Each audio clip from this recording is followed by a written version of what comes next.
کو اگر سعد ابن ماں جیسے صحابی کو محسوس ہو رہا ہے کہ قبر تنگ ہو رہی ہے، جو غزوات میں جو سابقون الاولون میں ہیں، ابتدائی مسلمانوں میں بھی ہیں، جو غزوات میں رسول اللہ کے پابر رکاب بھی ہمیشہ رہیں، ان کے ساتھ رہیں، اب ان لوگوں کو بھی اگر ضرورت محسوس ہوتی ہے تو ہم 15ویں صدی کے لوگ ہمیں اور زیادہ اس بات کی ضرورت ہے کہ جانے والے ہم سے جائیں، ہم ان کو دعاؤں سے الوداع کریں، اور ہمارے آنے والے ہم رسم ڈال کے جائیں، اور یہ رسم ہم نہیں ڈال رہے ہیں، یہ رسول اللہ صلی اللہ علیہ وسلم نے یہ طریقہ عنایت فرمایا، بلکہ رسول اللہ صلی اللہ علیہ وسلم کو معلوم ہوا کہ ایک شخص رات کو انتقال کر گیا، وہ دفن بھی ہو گیا، تو رسول اللہ صلی اللہ علیہ وسلم نے صحابہ سے پوچھا کہ تم نے مجھے کیوں نہیں بتایا؟ عرض کیا یا رسول اللہ رات کا وقت تھا، ہم نے مناسب نہیں سمجھا کہ ہم آپ کو بیدار کریں۔ فرمایا چلو اس کی قبر دکھاؤ کہاں ہے۔ جب قبر دکھائے گی رسول اللہ نے وہاں جاتے ہی وہاں پر اس کے لیے نماز جنازہ اس کی پڑھنا شروع کر دی۔ یہ رسول اللہ کی اپنی خاصیت بھی تھی، رسول اللہ اس کے احوال کو ملاحظہ بھی فرما رہے تھے۔ صحابہ کہتے ہیں ہم نے صفیں بنا لی، ہم نے اس کے لیے وہاں دعائیں شروع کر دی۔ اگر رسول اللہ صلی اللہ علیہ وسلم اپنے صحابہ کے لیے ایسے کر رہے تھے، یہ ہمارے لیے تعلیم تھی کہ بعد میں آنے والے لوگ ایسے ہی کرتے رہیں۔ لہٰذا اس مرحلے پر ایصال ثواب کی اس گفتگو کے دوران اب اس بات کو مد نظر رکھیں، ہر شخص کا میت کے ساتھ تعلق جداگانہ ہے۔ کچھ لوگوں کا اتنا حق ادا ہو جاتا ہے کہ نماز جنازہ میں آئیں، مگر سب کا حق اس سے ادا نہیں ہوتا، تو پھر کرنا کیا چاہیے؟ جب کوئی شخص مر جائے جانے والے کے لیے ایک تو سب سے پہلے آدمی خود تیاری کرے اور اپنے لیے کچھ کر جائے، لیکن اگر کوتاہی بھی کر گیا تو ساتھ ساتھ یہ ضرور کر لینا چاہیے کہ ہمیں یہ پتہ ہونا چاہیے کہ ہمارے ذمہ کس کا کیا حق ہے۔ ہمیں یہ معلوم ہونا چاہیے کہ ہمارے ذمہ اللہ کا کیا حق ہے، بندوں کا کیا حق ہے، اس حق کا پتہ ہونا چاہیے۔ اکثر لوگ آپ نے دیکھا ہوگا جب کوئی آدمی مر جائے تو وہاں پر اعلان کراتے ہیں کہ اچھا بھائی یہ فلاں صاحب دنیا سے چلے گئے ہیں، ان کے ذمہ کسی کا کوئی قرض ہو تو بتائیں، ہم قرض ادا کرنے کے لیے تیار ہیں۔ لیکن یہ ادھورا اعلان ہے۔ یہ دیکھنا چاہیے ہم بندوں کا قرض تو کہتے ہیں ادا کریں گے، مگر خدا کا جو قرض ہے وہ کون ادا کرے گا؟ ہر شخص کے ذمہ ہر شخص کو اپنا حساب کتاب کرنا چاہیے۔ یہ نہیں کہ بندوں سے کس سے ادھار لیا تھا اور کس کا کتنا دینا ہے، بلکہ یہ بھی کہ میں نے خدا کا کیا دینا ہے۔ خدا کا حق دینے سے کیا مراد ہے؟ جس کی نمازیں قضا ہو گئیں وہ نمازوں کا حساب کرے، نمازوں کا حساب کر کے باقاعدہ حساب کر کے ڈائری بنا کر کے اس میں اس کی قضا ابھی سے شروع کر دے، آج سے ہی۔ جن لوگوں کو پہلے پتہ نہیں تھا آج اللہ سے وعدہ کرے کہ جو ہماری بالغ ہونے کے بعد جو نمازیں ہماری فوت ہوئی ہیں وہ اندازہ کر کے اس کا حساب کر کے اپنی ڈائری مرتب کریں، اتنے سالوں کی نمازیں ہماری قضا ہو گئی ہوں گی، آج سے ان نمازوں کی قضا شروع کر دیں، اور پھر ساتھ ہی ساتھ لکھتے جائیں، جتنی ادا ہو جائیں ساتھ لکھیں کہ اس مہینے اتنے کر لی، اتنے کر لی، اتنے میرے ذمہ باقی ہیں۔ جس کے روزے قضا ہیں وہ روزوں کا حساب کر کے لکھ لے، ڈائری مرتب کر لے، اور جس نے حج نہیں کیا ہے وہ حج کے لیے لکھ لے کہ میرے پاس زیادہ رات سی، میں حج نہیں کر سکا، لہذا میری طرف سے پیچھے حج کر لیا جائے۔ یہ سارا اپنا اکاؤنٹ تیار کر کے اور ساری چیزیں لکھ کر کے اپنے پاس رکھ لینی چاہیے۔ لیکن خدا نہ خواستہ اگر کوئی آدمی ایسا نہ کر سکا تو اس شخص کے ورثاء کو، اولاد کو، والدین کو، بہنوں کو، بھائیوں کو یہ سب سے پہلے یہ دیکھنا چاہیے کہ اس کے ذمہ قرض کس کا کتنا ہے، اس کے ذمہ بندوں کا قرض کتنا ہے، خدا کا قرض کتنا ہے۔ جب تک کوئی آدمی بندوں کا اور خدا کا قرض ادا نہ کرے، اگلا ایصال ثواب بعد کی بات ہے۔ ہمارے ہاں یہ ایک بڑی خامی اور کوتاہی ہے، ہم کام آگے سے شروع کر دیتے ہیں، یعنی فرض چھوڑ کر کے نفل شروع کر دیتے ہیں۔ یہ ختم درود فاتحہ 30 تیجا 40واں 15ویں کا ختم، یہ تو اس کی بات میں بعد میں کروں گا۔ ابھی تو پہلے مسئلہ یہ ہے کہ جو اس کے ذمہ قرض ہے وہ قرض کون ادا کرے گا؟ یہ ایصال ثواب کا اگلا نفلی مرحلہ تو بعد میں آئے گا۔ سب سے پہلے دیکھنے کی بات یہ ہے اس نے اگر بندوں کا قرض لیا ہے، رسول اللہ صلی اللہ علیہ وسلم نے فرمایا نفس المومن معلقۃ بدینہ حتی یقضی عنہ، فرمایا جب تک کوئی آدمی قرض ادا نہ کرے اس کے گلے میں عذاب کا پھندا تو لٹکا ہی رہتا ہے، عذاب کا پھندا۔ جب تک کسی آدمی نے بندوں کا قرض ادا نہیں کیا، قرض کی وصیت نہیں کی، اب اس کے لیے آپ جتنا اصالہ ثواب بعد میں کریں، نہیں، ترتیب قائم کریں. سب سے پہلے ہم نے اس کے ذمہ جو بندوں کا حق تھا وہ ادا کرنا ہے. اس مرحلے پر وہ لوگ جنہوں نے اپنی زندگی میں رشوت لی ہے، ناجائز پیسہ لیا ہے، میں ان سے گزارش کروں گا وہ ذرا اپنے دامن میں جھانک کر کے دیکھیں ان کا کیا ہوگا. نہ جانے کوئی مشرق کا تھا، کوئی مغرب کا تھا، کوئی شمال کا تھا، جنوب کا تھا، کس سے کتنا لیے، اب یہ آپ کیسے ادا کریں گے، اس کے بارے میں سوچ لیں.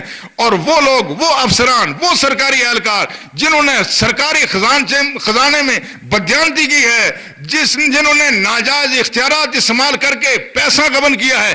آج باقاعدہ جو کمیشن کا رواج ہے اس ملک میں، کسی کمپنی میں جائیں، کہیں بھی جائیں، افسران اپنا کمیشن لیتے. خدا کے بندو، یہ کمیشن کہاں سے دو گے؟ یہ ذرا سوچ لو، یہ کمیشن کہاں سے دو گے؟ یہ جو تم نے مشرق و مغرب میں لوگوں کا حق مارا ہے، اس ریاست کا حق مارا، خدا کے بندے یہ سوچو آخر آپ کا کیا بنے گا؟ کیا یہ اندھیر نگری تو نہیں ہے؟ یہاں پر تو ہر چیز ایک ایسے نظام کے تحت چلتی ہے کہ اللہ جل شانہ کا ارشاد ہے کہ باروز حشر جب پوچھا جائے گا، جب نامہ اعمال سامنے آئے گا، بندہ حیران ہو جائے گا کہ ما لہذا الکتاب لا یغادر صغیرۃ ولا کبیرۃ الا احصاها، کہے گا یہ میرے نامہ اعمال کو کیا ہو گیا، اس میں تو کوئی چیز چھوڑی بھی نہیں. جو میرے سینئر افسر کو بھی پتا نہیں تھا، جو جونیئر کو بھی پتا نہیں تھا، جو ہیرا پھیری کی، جو دنیا میں صرف مجھے پتا تھا، وہ ساری ہیرا پھیری سامنے آ گئی. اس وقت پتا چلے گا کہ جو لوگ فراڈ کرتے ہیں، بے ایمانی ہیرا پھیری کرتے ہیں، سرکاری خزانے میں غبن کرتے ہیں، یا لوگوں کے ساتھ ہیرا پھیری کرتے ہیں، ان کا بنے گا کیا؟ یہ سوچنے کا لمحہ ہے اور یہ لمحہ فکریہ ہے. اس میں اگر ہم آج بھی یہ فیصلہ کر لیں تو اللہ کی ذات کوئی نہ کوئی سبیل بنا دے گی. اگر کوئی آدمی آج بھی اپنی اصلاح کرنا چاہے تو اصلاح کی شاید اللہ کی ذات کوئی صورت بنا لے. لیکن عرض کرنے کا مدعا کیا ہے؟ سب سے پہلے بندوں کا حق ہے، بندوں کا حق ادا کیا جائے. بندوں کا حق ادا کرنے کے بعد پھر اللہ کا حق ہے. حدیث میں آتا ہے قبیلہ جوہینیہ کی اور ایک عورت، بخاری نے اس حدیث کو نقل کیا اور رسول اللہ صلی اللہ علیہ وسلم کی خدمت میں حاضر ہوئی. عرض کیا یا رسول اللہ صلی اللہ علیہ وسلم، میری ماں نے نظر مانی تھی کہ وہ حج کرے گی، مگر نظر پورا کرنے سے پہلے دنیا سے چلی گئی ہے، تو میں اب اس کی طرف سے حج کر سکتی ہوں؟ فرمایا اگر اس کے ذمہ قرض ہوتا تو کیا قرض ادا کرتی؟ عرض کیا یا رسول اللہ ہاں. فرمایا اِنَّ دین اللہ احق ان یقضی، فرمایا خدا کا قرض زیادہ اس بات کا مستحق ہے کہ اس کو بھی ادا کر دیا جائے. لہذا جس شخص نے، جو صاحب نصاب تھا، زاد راہ تھی اور اس نے حج نہیں کیا، سب سے پہلے اس کا وارث اس بات کا عہد کرے، حج تو فوراً نہیں ہو سکتا، اللہ سے عہد کرے کہ میں اس کی طرف سے حج بدل کروں گا. اب اگر ایسا نہیں ہو، یہ ختم درود پر 7 بانڈے سامنے رکھ کر کے یہ خدا کو اس طرح سے ٹرکایا جا سکتا ہے، یہ کام نہیں ہو سکتا. کوئی آدمی یہ کہے کہ ایک آدمی نے جو فرض تھا اس کے ذمہ وہ فرض ادا نہیں کیا، آپ کہیں کہ ختم دے کر کے گلو خلاصی ہو، نہیں، ایسا نہیں ہوگا. سب سے پہلے اس کے ذمہ جو اللہ کا حق ہے، جو فرض ہے، وہ حج ادا کرنے کا سب سے پہلے اہتمام کیا جائے. اور اسی طرح سے ایک دوسرے شخص نے عرض کیا یا رسول اللہ میری بہن نے حج کرنا تھا مگر حج نہ کر سکی تو کیا کروں؟ فرمایا یہ اللہ کا قرض ہے، یہ قرض ادا کرو.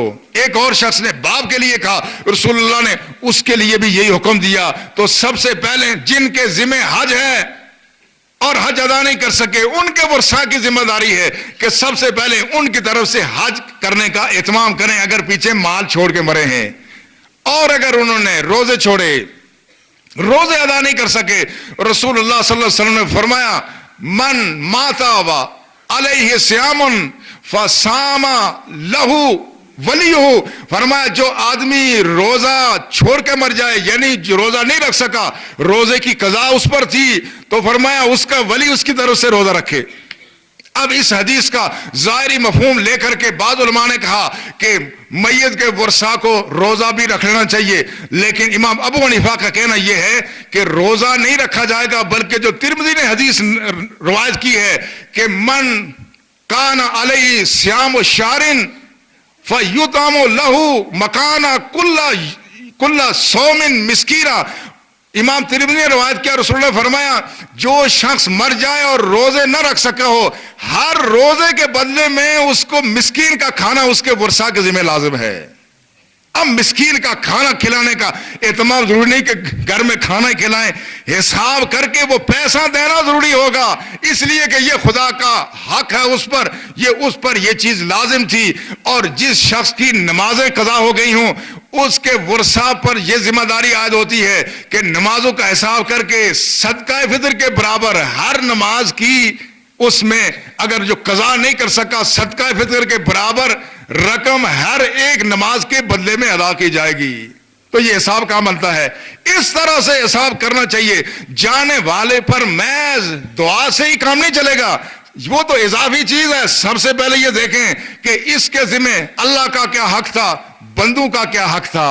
جب اللہ اور بندوں کا حق یہ ادا کرنے کا اہتمام کیا جائے گا، امید کی جاتی ہے کہ اللہ اس کے لیے آخرت کی منزلیں آسان کرے گا۔ پھر جب اس کے لیے مزید احسان ثواب ہوگا تو اس کی قبر سے حشر تک ساری منزلیں اللہ جل شانہ آسان فرمائیں گے۔ لیکن اگر ہم ایسا نہ کریں اور ہم یہ سمجھیں کہ ہم نے صرف چند بندوں کو بلا کر کے ختم پڑھا لیا تو حق ادا ہو گیا، نہیں، یہ ایسا حق ادا نہیں ہوگا۔ ہاں، جس آدمی کے ذمہ کسی کا کوئی فرض نہیں تھا، کسی کا کوئی حق نہیں دینا تھا، تو اس شخص کے لیے تو یہ صدقہ بھی اس کو فائدہ دے گا، اس کی نجات کا ذریعہ ہوگا۔ لیکن جس شخص پر حق بنتا تھا پہلے حق ادا کرے۔ جب ایسا ہوگا تو جو شخص قبر میں گیا ہے اور خوش نصیب اس کے پیچھے کوئی ایصال ثواب کرنے والا بھی ہے، تو رسول اللہ نے فرمایا ان اللہ لا یرفع درجات للعبد المؤمن فی الجنہ۔ جب اللہ کسی بندے کا جنت میں درجہ بلند کرتا ہے، وہ کہتا ہے انا لی ہذہ، کہتا ہے یا اللہ یہ درجہ کیسے بلند ہوا؟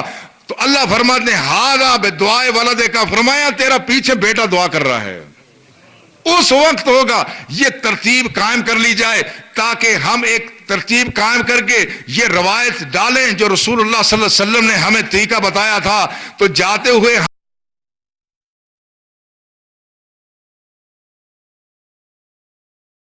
الحمدللہ وکفا وسلام علی عبادہ الذین اصطفى اما بعد فاعوذ باللہ من الشیطان الرجیم بسم اللہ الرحمن الرحیم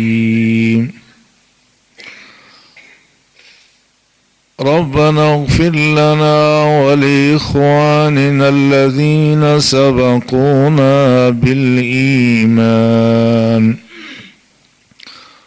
ولا تجعل في قلوبنا غلا للذين آمنوا ربنا إنك رؤوف رحيم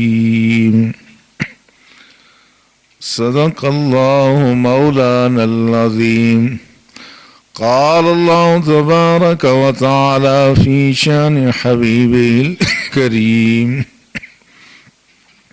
إن الله وملائكته يصلون على النبي يا أيها الذين آمنوا صلوا عليه وسلموا تسليما اللهم صل على سيدنا ومولانا محمد وعلى آله وأصحابه أجمعين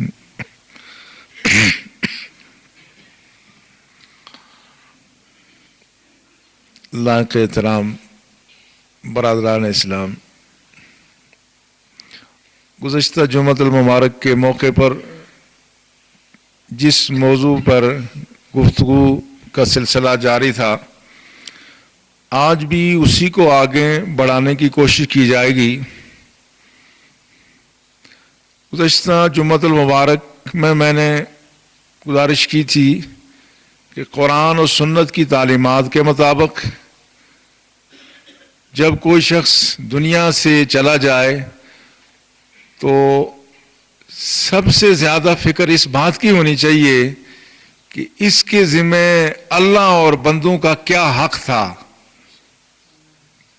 بندوں کا کیا قرض اس نے دینا تھا، رب کا کیا قرض ہے، اس کی ادائیگی کی تدبیر کی جائے۔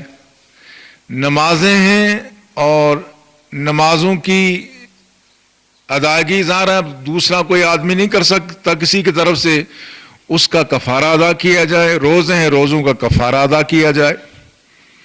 کسی انسان کا قرض دینا ہے تو اس کا قرض ادا کر دیا جائے یا ادا کرنے کا وعدہ کر لیا جائے یا اس کو معاف کرنے پر آمادہ کر لیا جائے۔ لیکن بہرحال جانے والے کو خود بھی اس بات کی فکر ہونی چاہیے اور جانے سے پہلے اپنا حساب کتاب صاف کر دینا چاہیے۔ جتنا ہو سکے اتنا کم بوجھ لے کے آدمی دنیا سے جائے گا۔ اب بعد میں ایصال ثواب کا مرحلہ وہ تو نصیب کی بات ہے، نہ جانے کس کے پیچھے کوئی ایصال ثواب کرنے والا ہے، کس کے پیچھے نہیں ہے، اور جس کے پیچھے ہے اگر ایصال ثواب ہو بھی رہا ہے لیکن ایک شخص کے ذمہ اتنے بندوں اور اللہ کے حقوق ہیں تو وہ تو جتنا ایصال ثواب ہوگا وہ سارا اسی کے نظر ہوتا جائے گا اور شاید قبر و حشر میں اس کی جلد ٹھنڈی نہ ہو سکے۔ اس لیے اس بات کی فکر کی ضرورت ہے کہ ہم جب دنیا سے جائیں تو اللہ اور بندوں کا جو قرض ہے وہ پہلے ہی جہاں تک ہو سکے ادا کر کے جائیں۔ جس نے نمازیں ترک کی بالغ ہونے کے بعد ان کا وہ کفارہ زندگی میں تو نہیں دے سکتا، اس کا آسان طریقہ یہ اس کی قضا شروع کر دیں آدمی، اور یہ قضا ہے بھی آسان۔ اللہ جل شانہ یہ چاہتے ہیں کہ بندے دنیا سے جائیں پاک صاف ہو کے جائیں۔ قضا نماز کی تسبیحات کم ہے، قضا نماز کی دعائیں کم ہیں، قضا نماز میں جو قرات ہوتی ہے اس میں اللہ نے تخفیف فرمائی ہے۔ اللہ نے بندوں کے لیے بہت آسانی پیدا فرمائی کہ کسی بندہ خدا نے نماز واجب ہونے کے بعد نمازوں کی ادائیگی میں کوتاہی کر لی تو اتنا آسان کر دیں قضا کو کہ کوئی آدمی اس سے محروم نہ رہے۔ اس کے باوجود بھی اگر کوئی آدمی اس سے ادائیگی سے محروم رہ جائے تو پھر ورثہ کا یہ فرض ہے کہ وہ ادا کریں۔ بالخصوص قرض کے لیے رسول اللہ صلی اللہ علیہ وسلم نے بڑی تاکید فرمائی، اور حدیث میں آتا ہے کان رسول اللہ صلی اللہ علیہ وسلم کان یقضی بالدین قبل الوصیہ، کہ کسی شخص نے وصیت کی ہے تو رسول اللہ وصیت کے بارے میں بعد میں پوچھتے تھے، پہلے پوچھتے اس کے ذمہ قرض کیا ہے، قرض ادا کر لیا جائے، اور قرض ادا کرنے کے بعد پھر بہتر یہ ہے کہ آدمی جاتے ہوئے کچھ وصیت بھی کر جائے۔ اگر کسی کے ذمہ کچھ اللہ اور بندوں کا حق ہے تو بتا کے جائے، پھر وصیت کرے کہ میرے لیے بعد میں ایصال ثواب بھی کر لینا۔ اس سے بھی ایک شرعی مسئلہ حل ہو جاتا ہے۔ شرعی مسئلہ یوں حل ہوتا ہے کہ کوئی آدمی مر جائے تو اس کی اگر چھوٹی اولاد پیچھے رہ جائے تو جب تک وہ بالغ نہ ہو اس وقت تک نابالغ اولاد کے حصے کے ترکے میں سے کوئی آدمی صدقہ خیرات نہیں کر سکتا۔ شریعت کو افراد کی اتنی فکر ہے کہ وہ معصوم بچے جو کسی شخص متوفا کے پیچھے رہ گئے ہیں ان کے اس مال میں سے کسی کو حق نہیں پہنچتا کہ وہ راہ خدا میں صدقہ کرے۔ وہ اس وقت صدقہ کریں گے جب بالغ ہو جائیں گے۔ اگر اس بات کی اجازت دی جاتی، نہ جانے لوگ کس طرح سے لوگوں کا مال صدقات خیرات میں اڑا دیتے۔ شرعن پابندی ہے کہ کوئی آدمی صدقہ خیرات یتیم نابالغ کے مال میں سے نہیں کر سکتا۔ البتہ جانے والا اگر وصیت کر جائے کہ میرے مال میں سے تہائی مال میں آدمی وصیت کر سکتا ہے کہ یہ وصیت ہے، اس وصیت کے مطابق صدقہ خیرات کر لیا جائے تو یہ شرعن درست و صحیح ہوگا۔ اور بالخصوص جو بندوں کا قرض ہے اس کی ادائیگی کی ہمیں بہت فکر کرنی چاہیے۔ رسول اللہ صلی اللہ علیہ وسلم کے ظاہری زمانہ مبارک میں رسول اللہ کا معمول یہ تھا، جب کسی شخص کی نماز جنازہ کے لیے صفیں تیار ہوتی تھیں تو رسول اللہ پوچھتے تھے حل علی صاحبکم شیء، یہ تمہارے ساتھی پر کوئی قرض تو نہیں تھا کسی کا؟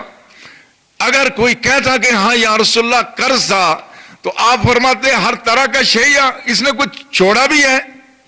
اگر بتایا جاتا کہ ہاں قرض ادا کرنے کا انتظام موجود ہے تو رسول اللہ نماز پڑھتے تھے، ورنہ رسول اللہ مصلی امامت سے پیچھے ہٹ کے فرماتے تھے صلو علی صاحبکم، اپنے ساتھی پر تم نماز پڑھ لو، میں اس کی نماز نہیں پڑھتا۔ اس میں دو باتیں بتانا مقصود تھی غالباً. ایک تو یہ کہ قرض کا پتہ چل جائے کہ بندوں کا حق اگر کسی صحابی کے ذمہ بھی ہے تو وہ صحابی بھی جب تک وہ قرض ادا نہیں کرے گا اس وقت تک وہ جنت کا وارث نہیں ہو سکتا. اس کا اہتمام کرنا ضروری ہے. اور دوسرا, قرض کی ادائیگی کے لیے ایک ترغیب اور ترکیب بھی تھی. ہوتا یہ تھا جب رسول اللہ مصلی امامت سے پیچھے تشریف لاتے تو کوئی صحابہ میں سے کھڑا ہو جا کہتا یا رسول اللہ ہوا علیہ, یا رسول اللہ اس کا قرض میرے ذمہ ہے. ابو قتادہ کہتے ایک دفعہ رسول اللہ نے ایسے ہی کیا, میں نے عرض کیا یا رسول اللہ ہوا علیہ اس کا قرض میرے ذمہ ہے. تو رسول اللہ صلی اللہ علیہ وسلم نماز جنازہ تو پڑھائی, پھر فرمایا بالوفا بالوفا بالوفا, وہ وعدہ پورا کرنا ہے تم نے. رسول اللہ مجھے وعدہ یاد دلاتے رہے. حضرت علی نے ایک مرتبہ ایسا کیا تو آپ نے فرمایا, پوچھا حضرت علی کے گھر گئے, پوچھا وہ جو جس شخص کا قرض ادا کرنے کا تم نے وعدہ کیا تھا کیا تم نے قرض ادا کر دیا؟ عرض کیا یا رسول اللہ ادا کر دیا. فرمایا اب اس کی جلد ٹھنڈی ہوئی ہے. یہ صحابی ہیں, یہ کوئی عام لوگ نہیں ہیں, مگر قرض کا معاملہ ایسا, بندوں کا حق ایسا ہے کہ اللہ کی ذات یہ چاہتی ہے کہ بندہ بندے کے حق سے, اس کے خون سے اپنے دامن کو آلودہ نہ کرے. بندہ بندے کے ساتھ نیکی خیر کا رویہ رکھے, کسی کا حق آدمی نہ مارے.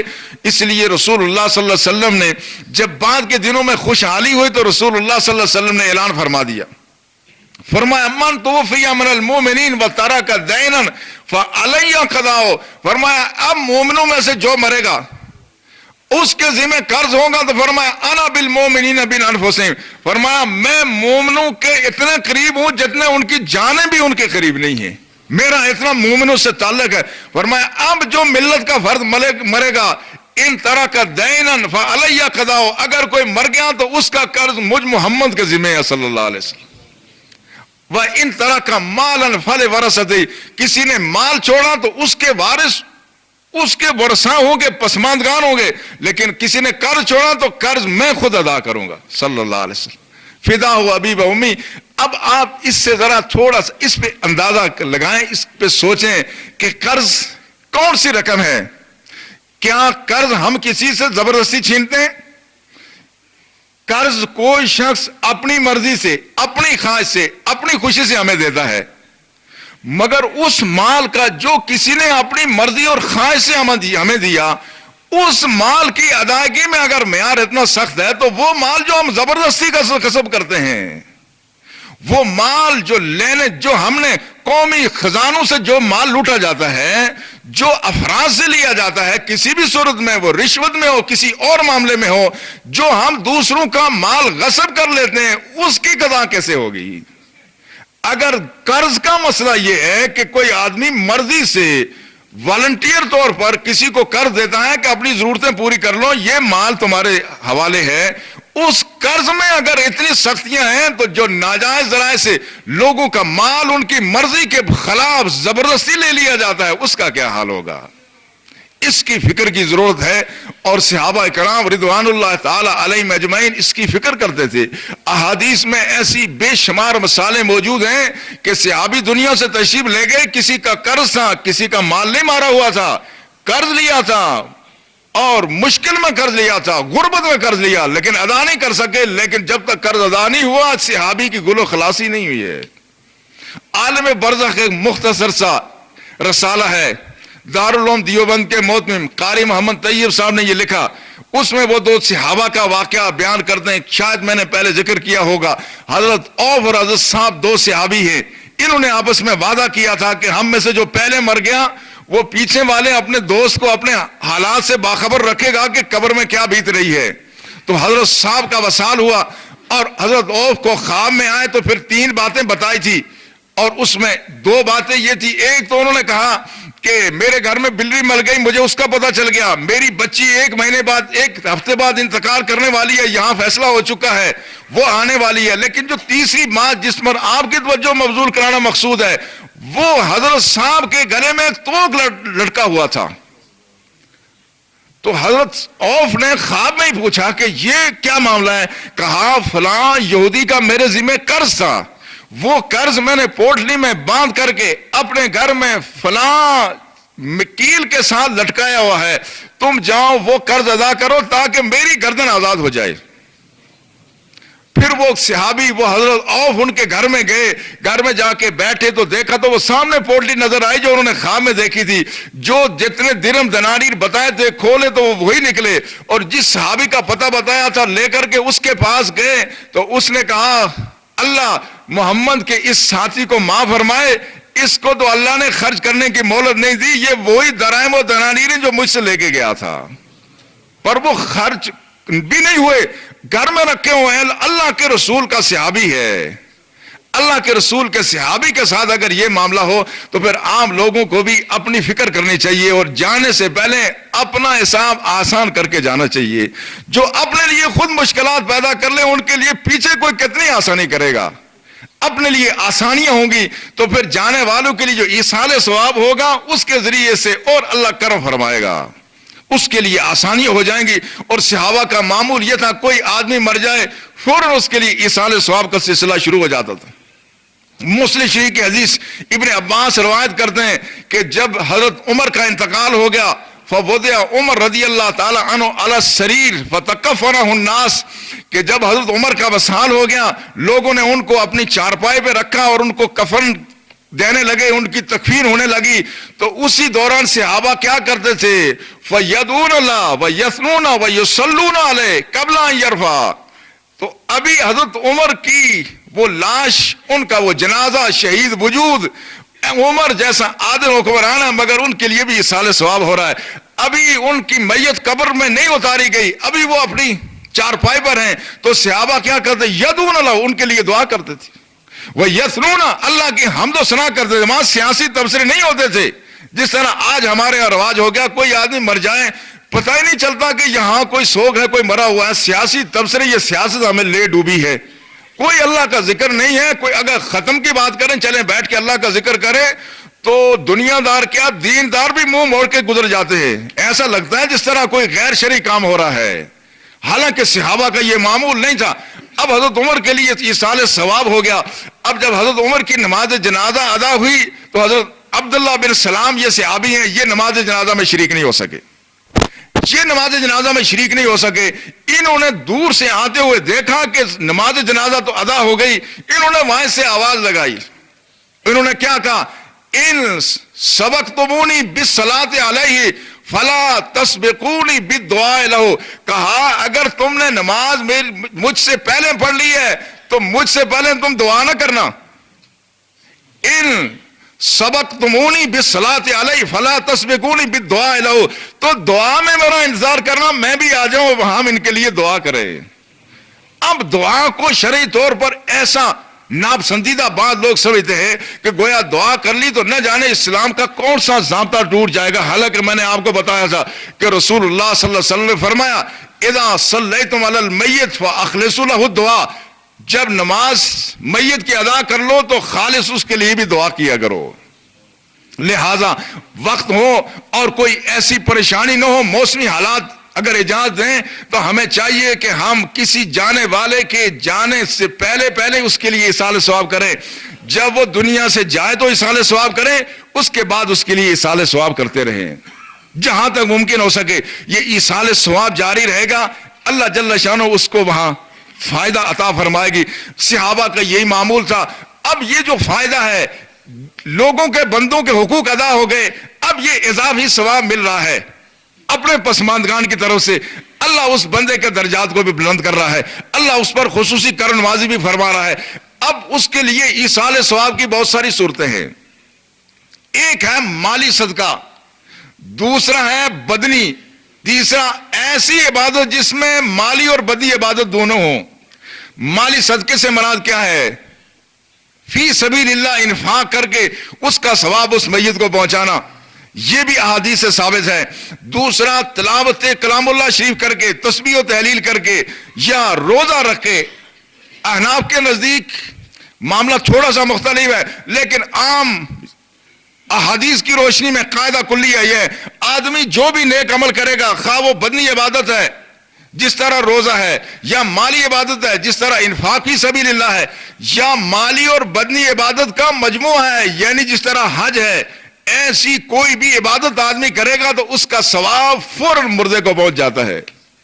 اب لوگ یہ سوچتے ہیں، ہم اپنی عقل پہ چیزوں کو قیاس کرتے ہیں، کہتے ہیں نا ثواب کیسے پہنچتا ہوگا، دیکھو وہ منو مٹی کے نیچے ہے، ہم باہر سے ہو کے فاتحہ پڑھتے ہیں، آخر اس فاتحہ کا ادھر فائدہ کیا ہوتا ہوگا؟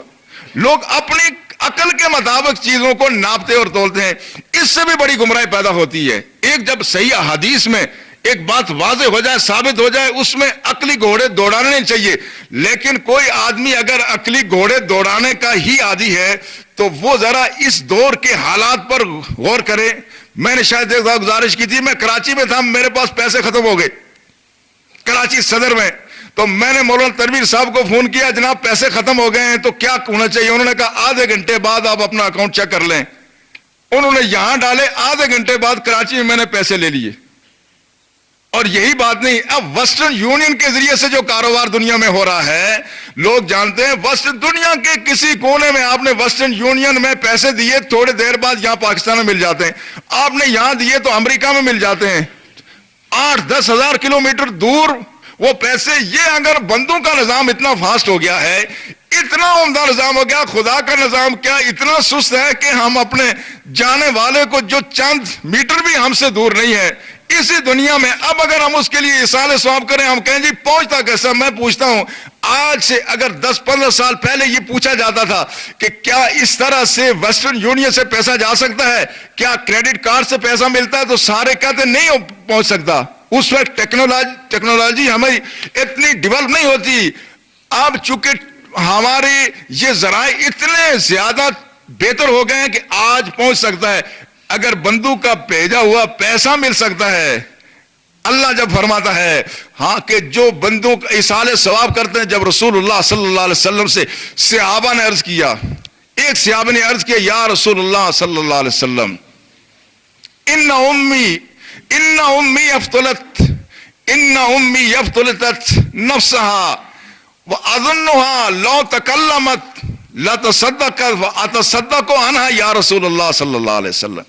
اب یہ صحابی جو بات کر رہا ہے، اس سے پہلے میں ایک بات عرض کر لوں کہ یہ جو صدقہ خیرات ہے اپنے جانے والوں کی طرف سے، یہ ان کی کئی حسرتوں کی تکمیل بھی ہو جاتی ہے۔ کیسے؟ اس طرح سے کہ آدمی کو بعض دفعہ موت کو پوچھ کے تو نہیں آتی، موت کوئی پہلے اطلاع کر کے تو نہیں آتی، موت کے آثار اب جو جس طرح سے موت آ رہی ہے، پہلے پھر بھی لوگ بیمار ہوتے تھے، مہینوں بیمار ہوتے تھے، موت کے آثار ظاہر ہوتے، لوگ توبہ استغفار بھی کرتے، صدقہ خیرات بھی کرتے، وصیتیں کرتے، اب چلتے چلتے موت آتی ہے۔ یہ جو موت آتی ہے، نہ جانے آدمی کے دل میں کتنی حسرتیں ہیں کہ آدمی کو موقع ملتا تو نہ جانے آدمی کیا کیا وصیت کرتا۔ صحابی بھی یہ کہتا ہے یا رسول اللہ صلی اللہ علیہ وسلم ان امی افتلتت نفسها واظنها لو تکلمت لتصدقت، کہا یا رسول اللہ میری ماں کو اچانک موت آ گئی اور مجھے یقین ہے کہ اگر ان کو موت سے پہلے آثار ظاہر ہوتے، بولنے کا موقع ملتا تو وہ صدقے کی ضرور وصیت کرتی۔ اب وہ دنیا سے چلی گئی ہیں، اتصدق عنہا یا رسول اللہ، کیا میں ان کی طرف سے صدقہ کر سکتا ہوں؟ فرمایا نام، مسلم شریف کے حدیث سے فرمایا ہاں اس کی طرف سے صدقہ کرو، صدقے کا فائدہ ملے گا۔ ایک دوسرے صحابی نے عرض کیا یا رسول اللہ صلی اللہ علیہ وسلم ان ابی مات وترک مالا ولم یوصی، یا رسول اللہ میرے والد مر گئے ہیں، مال تو چھوڑا مگر وصیت کا موقع نہیں ملا، تو کیا میں ان کی طرف سے صدقہ خیرات کروں؟ یکفر عنہا لو اتصدق عنہ، اگر میں ان کی طرف سے صدقہ کر لوں تو کیا ان کو کفارہ ادا ہو جائے گا؟ فرمایا نعم، فرمایا ہاں کفارہ ادا ہو جائے گا۔ جب اللہ کے رسول ضمانت دے دیں کہ کوئی آدمی صدقہ خیرات کرے تو اس کا کفارہ ادا ہو جائے گا، قبروں میں فائدہ پہنچ جائے گا، پھر اس کے بعد جو یقین نہ کرے اس کے ایمان کو کیا کیا جائے، پھر اس کے بارے میں کیا کہا جائے؟ جو اللہ کے رسول جب فرما دیں کہ جو آدمی صدقہ خیرات کرے گا اس کا صدقہ خیرات یقیناً پہنچے گا، لہٰذا اس کے بعد کوئی شک و شبے کی گنجائش نہیں رہتی۔ آپ دنیا سے تشریف لے جائیں گے مگر یہ جو مال ہے یہ اس کا حصہ آپ کو ملتا رہے گا۔ مسجد کی تعمیر کے سلسلے میں اب جو ہمارا آگے ارادہ ہے مسجد کی تعمیر کا، جو ہمارے وسائل ذرائع اس میں کوشش تو کرتے ہیں، مگر بعض دفعہ ہمیں یہ احساس ہوتا ہے کہ یہ مسجد شاید ہمیں ہی بنانی پڑ جائے، کسی بڑے سرمایہ دار کے شاید نصیب میں یہ بات ہے ہی نہیں، چونکہ بڑے سرمایہ دار جو بنتے ہیں جس ذریعے سے سرمایہ آتا ہے وہ ذرائع پہ غور کریں تو بڑی تکلیف بھی ہوتی ہے۔ میں نے کئی سرمایہ داروں کا ذکر بھی کیا تھا۔ آپ سفید پوش لوگ ہیں، حسن ظن اور آثار یہی ہیں کہ آپ کی کمائی صاف ستھری ہوتی ہے، تو شاید آپ کی کمائی سے ہی یہ اس مسجد کی تعمیر اب ہونے کا مرحلہ ہو۔ آپ قرب و جوار میں دیکھ رہے ہیں بڑی بڑی عمارتیں بن گئیں، لیکن خدا ہدایت دے ہمارے حکام کو، ہماری حکومتوں کو، ہماری ایجنسیوں کو کہ لوگوں نے زلزلے کے بعد اپنے گھر بنانے کی فکر کی، اور حکومتوں نے لوگوں کے گھر تو بنائے مگر خدا کا کوئی گھر کسی حکومت نے نہیں بنایا۔ کوئی ایک گھر بھی اگر حکومت نے بنایا ہو اس ایریے میں تو آپ مجھے بتا سکتے ہیں، باقی کسی اور جگہ اگر بنایا تو مجھے اس کا علم نہیں ہے۔ مظفر آباد میں دیکھا ہے سیکریٹریٹ کی مسجد، وہ پلاٹ ابھی خالی پڑا ہوا ہے، باقی سارے دفتر بن گئے ہیں۔ یہ جو صورتحال ہے یہ بڑی تکلیف دہ ہے، لیکن اہل ایمان انشاءاللہ اپنی حلال نیک کمائی سے یہ کام جاری رکھیں گے۔ لیکن آپ دیکھ رہے ہیں قرب و جوار کی یہ عمارتیں جب تیار ہو گئی اور یہاں پر لوگ جب آگے دفاتر میں، تو ان سب لوگوں کے لیے زور کی نماز ادا کرنا بھی یہاں مشکل ہو جائے گا۔ ایک عرصے سے ہم یہ بات کر رہے ہیں، لیکن بہرحال ان کا اپنا کام ہے، وہ کریں یا نہ کریں، ہم اس کے لیے تیاری کر رہے ہیں۔ تو میں عرض یہ کر رہا تھا کہ اب جب رسول اللہ صلی اللہ علیہ وسلم نے اس بات کی ضمانت دے دی تو اب کسی کو اس میں شبہ نہیں ہونا چاہیے، جیسے بھی ہو سکے۔ حضرت سعد بن عبادہ کہتے ہیں میں رسول اللہ صلی اللہ علیہ وسلم کی خدمت میں حاضر ہوا اور رسول اللہ صلی اللہ علیہ وسلم سے عرض کی، یا رسول اللہ، میں اس وقت گھر میں موجود نہیں تھا جب میری ماں پردہ کر گئی ہے، تو فرمایا آپ بتائیں کہ سب سے اچھا صدقہ کون سا ہوگا میری ماں کے لیے کہ اس کو فائدہ پہنچے؟ فرمایا الماء، پانی کا انتظام کرو، چونکہ وہ زمانہ ایسا تھا کہ میٹھے کنویں نہیں تھے، صحابہ کو پانی کی دشواری تھی، تو فحفر بیرا وقال هذه لأم سعد، عرض کیا یا رسول اللہ میں نے یہ کنواں بنوا لیا ہے اور یہ میری ماں کے نام پر ہوگا، اس سے مسلمان پانی پیئیں گے۔ پھر رسول اللہ صلی اللہ علیہ وسلم انہوں نے عرض کیا یا رسول اللہ، اب اگر میں ماں کی طرف سے کچھ اور صدقہ خیرات کروں تو میری ماں کو قبر میں کوئی آرام ملے گا؟ فرمایا ہاں۔ آپ نے فرمایا انی اشہدک یا رسول اللہ صلی اللہ علیہ وسلم انا حائطی المحراب صدقۃ اللہ، یا رسول اللہ میں آپ کے سامنے اس بات کا اعلان کرتا ہوں کہ میرا یہ جو باغ محراب ہے یہ میں نے اپنی ماں کے نام صدقہ کر دیا ہے۔ اب صحابہ رسول اللہ کے سامنے صدقہ خیرات کرتے ہیں اور رسول اللہ صلی اللہ علیہ وسلم اس پر تعریف فرماتے ہیں، اور خود رسول اللہ صلی اللہ علیہ وسلم نے بھی اپنے لیے بھی لوگوں کو کہا۔ اب اس میں یہ بھی غلط فہمی نہیں ہونا چاہیے، بعض لوگ کہتے ہیں جی فلاں آدمی تو نیک تھا اب چلا گیا تو پر صدقہ خیرات کا کیا فائدہ؟ کوئی جتنا بھی نیک ہو ہر شخص کو عالم برزخ میں فائدہ پہنچتا ہے۔ صحابہ اگر لوگوں سے وعدہ لیتے ہیں، اور خود رسول اللہ صلی اللہ علیہ وسلم نے حضرت علی سے وعدہ لیا، حضرت علی ہمیشہ 2 قربانیاں کرتے تھے۔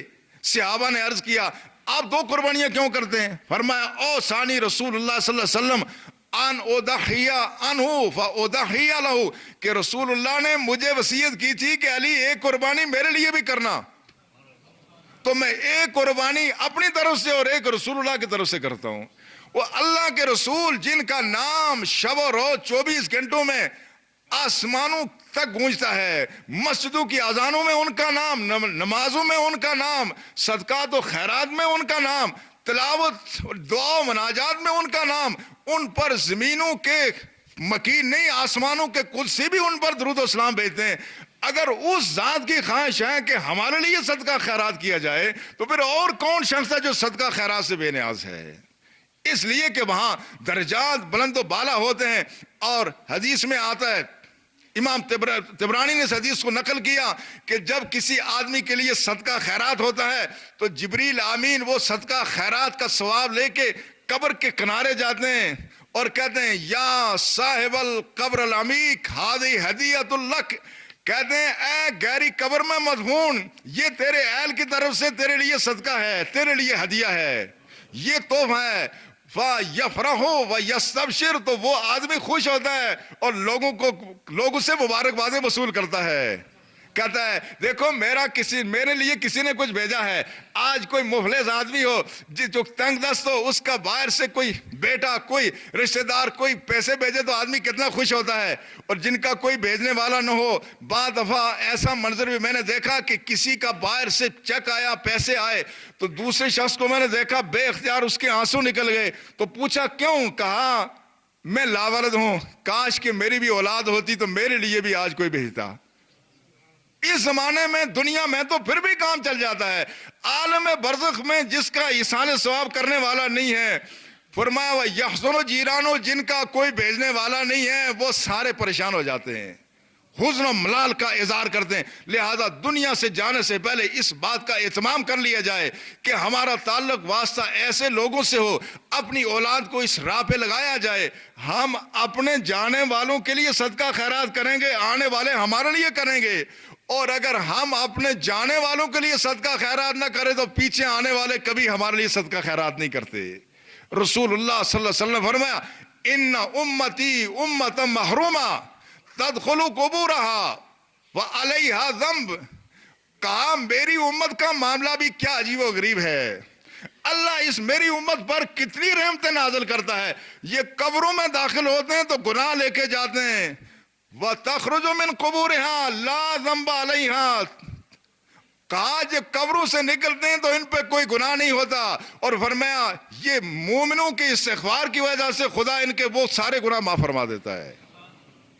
لہذا یہ ملت یہ رحم والی ملت ہے. ایسی ملتیں بھی ہیں کہ جن کا پیچھے کوئی صدقہ خیرات بھی کرے لیکن اس کا ثواب پہنچتا نہیں, اس لیے کہ رسول اللہ صلی اللہ علیہ وسلم نے حضرت عمر بن عاص سے نے پوچھا یا رسول اللہ میرے والد دنیا سے چلے گئے, میں ایصال ثواب کروں تو کیا فائدہ ہوگا؟ فرمایا حل ہوا اقر بالتوحید, کیا وہ توحید کا پیروکار تھا, کیا اللہ پر یقین رکھتا تھا؟ فرمایا اگر اللہ پر یقین رکھتا تھا اور مجھ پر ایمان لاتا تھا تو پھر فائدہ پہنچے گا, ورنہ فائدہ نہیں پہنچتا.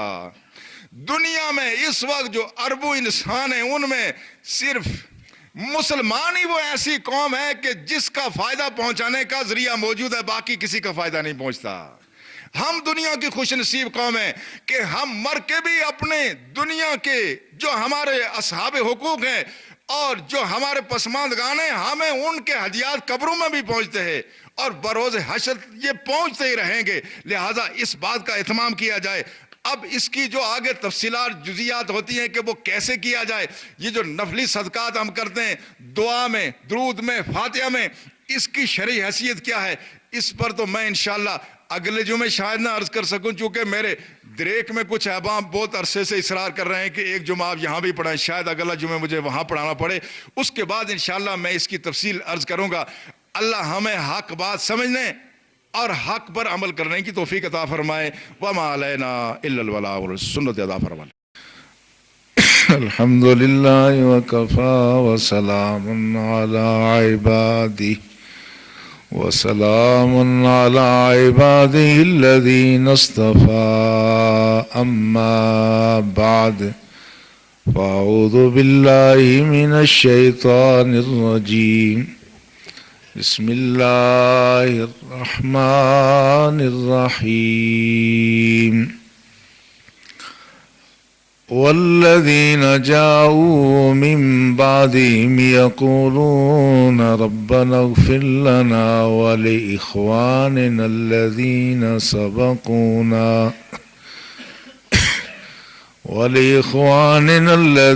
سبقونا بالإيمان ولا تجعل في قلوبنا غلا للذين آمنوا ربنا إنك رؤوف رحيم. صدق الله مولانا العظيم. قال الله تبارك وتعالى في شان حبيبه الكريم إن الله وملائكته يصلون على النبي يا أيها الذين آمنوا صلوا عليه وسلموا تسليما. اللهم صل على سيدنا ومولانا محمد وعلى آله وأصحابه أجمعين.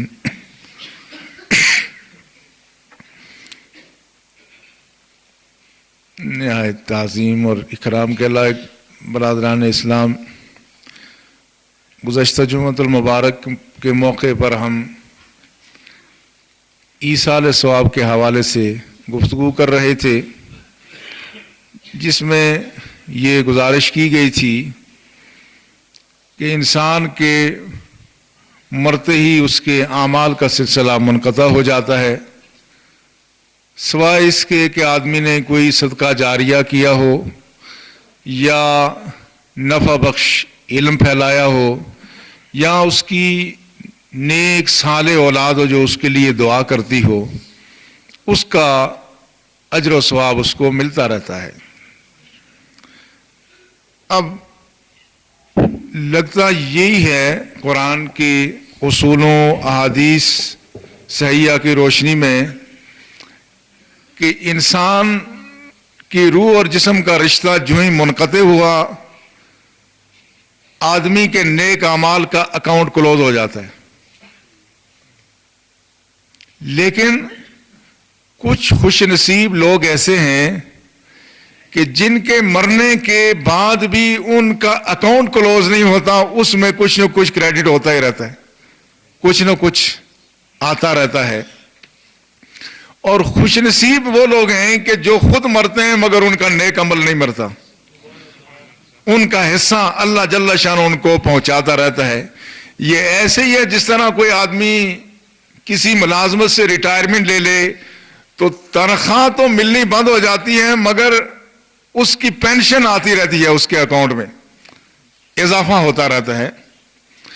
اور اسی طرح سے اگر کوئی شخص ایسی کوئی برائی کر جائے کہ جو برائی اس کے جانے کے بعد بھی لوگوں کو نقصان دے رہی ہو، تو اس کی مثال ایسی ہے جس طرح کسی آدمی کے ذمہ کوئی بل واجب الادا ہو، جس طرح بجلی کا بل ہوتا ہے، وہ وقت پر ادا نہیں ہوتا تو اس کے ساتھ سرچارج لگتا رہتا ہے، مزید اضافہ ہی ہوتا رہتا ہے۔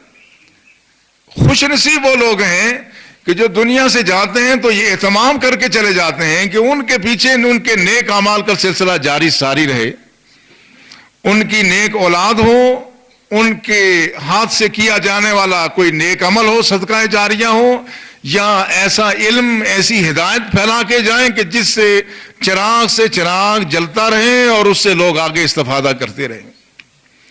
اور آدمی کو اس بات سے ڈرنا چاہیے کہ ایسا نہ ہو کہ میں کوئی ایسا برا کام کر جاؤں کہ میں مر جاؤں مگر میری برائی نہ مرے۔ کچھ لوگوں کے دنیا سے جانے کے بعد ان کے ذمہ جو لوگوں کے حقوق ہیں، ان کے ذمہ جو جرائم ہیں، وہ ان کی فائل بند نہیں ہوتی بلکہ اس میں اضافہ ہوتا رہتا ہے۔ رسول اللہ صلی اللہ علیہ وسلم نے فرمایا، من سن فی الاسلام سنتا حسنہ فلہ اجرہا واجر من عمل بہا بغیر ان ینقص من اجورہم شیء۔ رسول اللہ صلی اللہ علیہ وسلم نے فرمایا، جو دین میں کوئی اچھی بات کر جائے، اچھا طریقہ ایجاد کر جائے، اچھی راہ اور رسم ڈال جائے، اس کے بعد آنے والے جو لوگ اس نیکی کی راہ پہ گامزن ہوں گے، جتنا لوگ نیک کام کریں گے ان سب نیک اعمال سر انجام دینے والوں میں سے حصہ اس کو بھی ملتا رہے گا، مگر ان نیک اعمال کرنے والے کے اجر و ثواب میں کوئی اللہ کمی نہیں فرمائیں گے کہ ان کا حصہ کاٹ کے دیں، نہیں، ان کو اپنا حصہ پورا ملے گا، مگر اس نے چونکہ لوگوں کو نیک راستے پہ ڈالا تھا لہذا ان سب کے نیک اعمال کا حصہ اس کو ملتا رہے گا۔ اور فرمایا، وَمَنْ سَنَّ فِي الْإِسْلَامِ سُنَّةً سَيِّئَةً فَعَلَيْهِ وِزْرُهَا وَوِزْرُ مَنْ عَمِلَ بِهَا بِغَيْرِ أَنْ يُنْقَصَ مِنْ أَوْزَارِهِمْ شَيْءٍ۔ فرمایا جو آدمی کوئی برا کام کر جائے، کوئی بری طرز ڈال جائے، برا کوئی طریقہ ایجاد کر جائے، تو فرمایا وہ جب مرتا ہے اور اس راہ پر اگر پیچھے اسی پر لوگ اور گامزن ہیں برائی پہ، تو فرمایا وہ جتنے برے اس راہ پہ چلتے ہیں ان سب کی برائیوں کا بوجھ اس کو بھی ملتا رہے گا،